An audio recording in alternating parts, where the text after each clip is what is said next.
လုံးပဲမင်္ဂလာပါရှင်ဒီနေ့ဗီဒီယိုလေးမှာတော့ထိုင်းကိုအလည်လာမယ်ဆိုရင်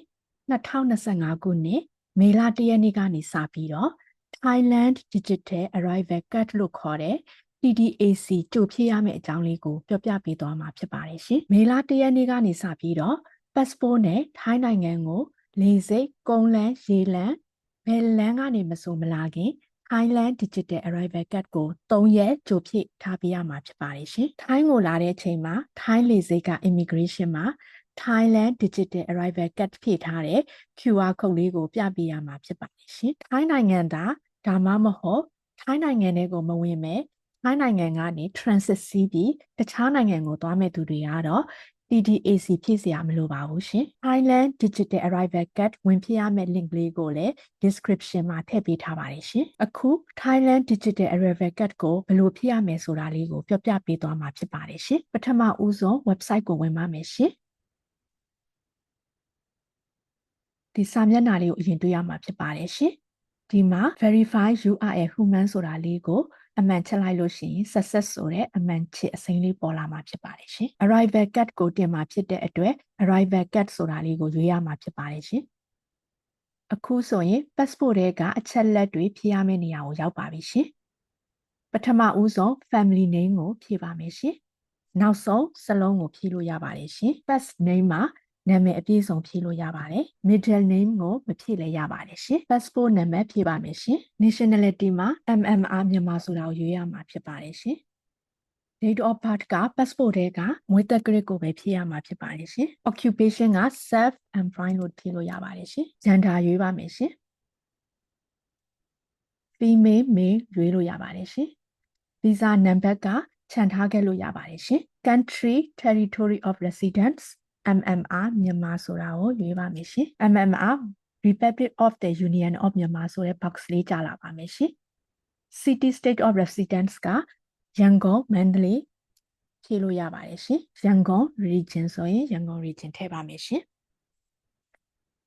ဖုန်းနံပါတ် +95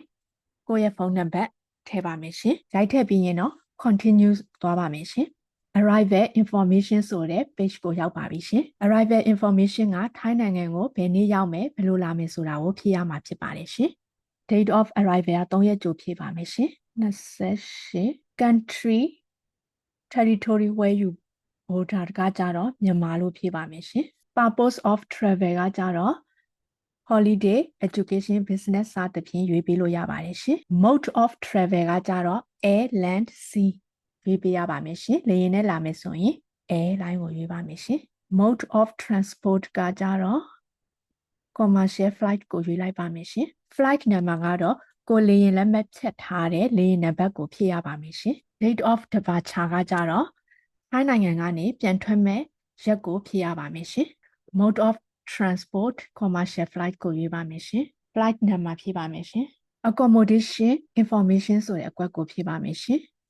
Accommodation ကတော့ထိုင်းနိုင်ငံဘယ်မှာနေမယ်ဆိုတာကိုဖြည့်မှာပါရှင်။ Type of accommodation in Thailand က hotel apartment တငယ်ချင်းအိမ်စသဖြင့်ရွေးလို့ရပါတယ်ရှင်။ Hotel ဆိုရင် hotel ကိုရွေးပါမယ်။ Province ကဘန်ကောက်ချင်းမိုင်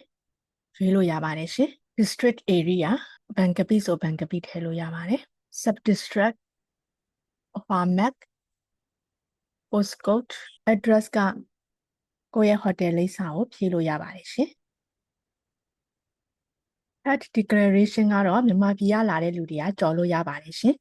။ပြီးရင် preview ကိုနှိပ်ပါမယ်ရှင်။ဒါကတော့ preview page ပါရှင်။အရေးကြီးတဲ့ကိုယ့်ရဲ့နာမည်တွေ passport နံပါတ်တွေကိုယ့်ရဲ့မွေးသက် grade တွေကိုသေချာစစ်ပါရှင်။